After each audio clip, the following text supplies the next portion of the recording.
ছোটবেলা থেকে শুনেছি, মা যতদিন না তার সন্তানকে নিজের কাছে টানে ততদিন যতই চেষ্টা করো মায়ের কাছে পৌঁছানো সম্ভব হয় না।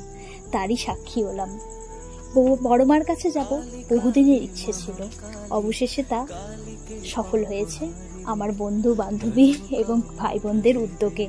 হঠাৎ করে একদিন বেরিয়ে পড়লাম বড় মার উদ্দেশ্যে। আসানসোল স্টেশন থেকে ট্রেন ধরে সোজা পৌঁছে গেলাম নৈহাটি স্টেশন।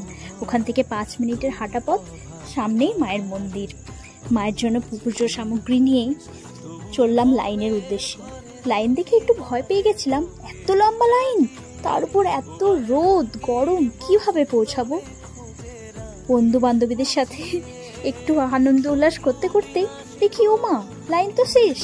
পৌঁছে গেলাম মায়ের মন্দিরের সামনে।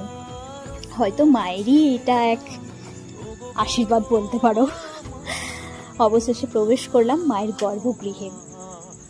কি অপরূপ মায়ের মুখটি, স্নিগ্ধ, সুন্দর, শান্ত।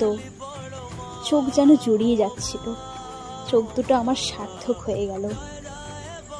অবশেষে আমার এতদিনের ইচ্ছে পূরণ হলো। জয় বড় মার জয়।